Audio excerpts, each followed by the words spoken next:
Hello guys, कैसे हैं आप सभी। उम्मीद है अच्छे होंगे, स्वस्थ होंगे, मस्त होंगे। देखिए, मैं आज आपको एक कहानी सुनाना चाह रहा हूँ। बहुत ही ध्यान से सुनना, बहुत कुछ सीखने को मिलेगा इससे आपको जीवन में। कहानी इस प्रकार है। एक बड़ा भाई अपने छोटे भाई के खिलाफ मुकदमा दर्ज करने जाता है। पहले वो वकील के पास जाता है और वकील से कहता है कि मुझे एक प्लॉट पे स्टे चाहिए, मकान बन रहा है उस पे स्टे चाहिए। वो सारे कागजात उसको दे देता है वकील साहब को, बड़ा भाई। और वो ठीक के कहता है कि ठीक है, मैं सारी स्टडी कर लूँगा, फिर आप 4 दिन बाद मेरे पास आना। वो बड़ा भाई चला जाता है और 4 दिन बाद फिर से तमतमाता हुआ आता है कि वकील साहब क्या हुआ, क्या समझ में आया। तो उसने बोला कि बैठो आप शांति से, चाय पियो, ठंडा पानी पियो। और एसी भी चालू करवा दिया उसने अपने ऑफिस बॉय से। उसके बाद में उसको सारी जो भी उसने केस स्टडी थी वो किया। फिर वो उसको समझता है कि देखिए, आपने आपके दो, एक छोटा भाई है, एक बहन है, और आपके बचपन में माता पिता गुजर गए थे, जैसा मैंने आपके इसमें पढ़ा है। और आपने अपने छोटे भाई के लिए क्या कुछ नहीं किया। बहन की आपने अच्छी पढ़ाई लिखाई करवाई और उसकी शादी कर दी। बहन अपने ससुराल चली जाती है। और छोटे भाई के लिए आपने क्या कुछ नहीं किया, जैसा आपसे बना। हालांकि आप 10वीं फेल है, लेकिन आपने बड़े भाई होने के नाते छोटे भाई को किसी भी चीज़ की कमी नहीं आने दी। छोटा भाई एक बार भयंकर बीमार हो गया, तो उसको किडनी की आवश्यकता पड़ी। डॉक्टर ने बोला किडनी चाहिए, तो आपने अपनी किडनी उसको दे दी। एक बार उसको भयंकर एक्सीडेंट हुआ, भयंकर लोही लुहान हो गया, तो उस समय उसकी बचने की उम्मीद नहीं थी। तो आपने कर्ज लेकर के उसका इलाज कराया, उसको ठीक ठाक किया, अच्छा हो गया। छोटे भाई को इंजीनियरिंग करना था, उसको इंजीनियरिंग कराई आपने कर्ज लेकर के, और छोटा भाई इंजीनियर बन गया। और वहीं एक कॉलेज में एक लड़की से उसका प्यार व्यार हो गया, तो बड़े भाई को बोला कि भैया मैं इस लड़की को पसंद करता हूँ, कॉलेज से शादी करवा दो। उस लड़की से शादी भी करवा दी। लेकिन उसके बाद थोड़ा माहौल सा बदल गया, भाई बदल गया पूरा, छोटा भाई। अब बड़ा बड़ा भाई गांव में रहता है, छोटा भाई शहर में रह रहा है, और बड़े भाई से बोलता है कि भैया शहर में बहुत खर्चे हैं।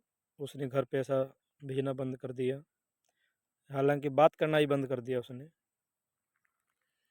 और जैसे ही उसने एक प्लॉट लिया छोटे भाई ने, और प्लॉट लिया, तो बड़े भाई को एक दिन फ़ोन लगाता है कि भैया मैंने प्लॉट ले लिया है, मैं उसकी किस्त नहीं भर पा रहा हूँ, सैलरी से नहीं हो पा रहा है, मेरे हिस्से की ज़मीन बेच दो आप। अब उसने ऐसा भाई को फ़ोन लगाया, भाई ने सोचा कि ये क्या बोल रहा है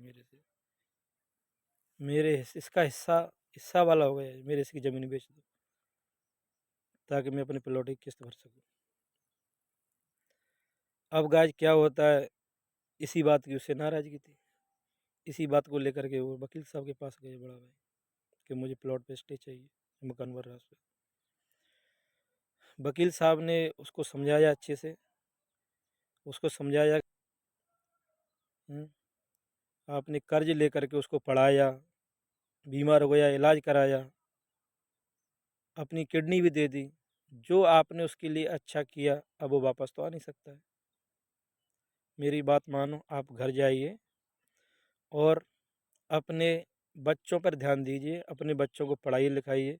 मेरा पूरा विश्वास है कि आपके बच्चे आपके साथ कभी धोखा नहीं करेंगे।" वो वकील साहब की बात सुनता है और वकील साहब को धन्यवाद बोलता है और चला जाता है घर। अब वकील साहब सोचे कि नाराज़ हो गए, और सोचेंगे कि वकील साहब ने मेरे को ज्ञान दे दिया और वापस कर दिया, शायद कोई दूसरा वकील कर लेंगे ये, और एक केस जीत जाएंगे और प्लॉट पे स्टे मिल जाएगा इनको। लेकिन कुछ ही समय बाद क्या होता है, वो वही व्यक्ति फिर वकील साहब के पास आता है, एकदम बुजुर्ग हो चुका है, अपने बच्चे को लेके आता है और हाथ में मिठाई का डब्बा लेके आता है। एकदम बाल उसके सफ़ेद हो गए हैं। अब वो आता है, जैसे ही वकील साहब से राम राम श्याम श्याम जो भी करता है, वकील साहब बोलते हैं आओ बैठे। बोले मैं आपको पहचान गया, आप वही शख्स हैं, एक बार मैंने उसको समझाया था। बोले मिठाई खाई। बोले किस चीज़ की मिठाई? बोले आपने उस दिन मेरे को समझाया तो मेरी बात समझ में आ गई, मैं चला गया, आज मेरा बच्चा डॉक्टर बन गया, मैं इस चीज़ की आपके लिए मिठाई लेके आया हूँ, आप मिठाई खाइए, और आपका धन्यवाद। और छोटा भाई भी, उसने भी अपनी गलती स्वीकार कर ली है, वो अभी, उससे भी कोई गिला शिकवा नहीं है मेरे को। तो इस कहानी से आपको ये शिक्षा मिलती है कि गुस्से में कोई भी कदम ना उठाएं आप, गुस्सा को कंट्रोल करें आप, और जो गलत कदम आप उठाने जा रहे थे उससे आगे चल कर के आपका भविष्य, आपके बच्चों का भविष्य भी अंधकार में चला जाता। क्यों? क्योंकि आप केस लड़ते।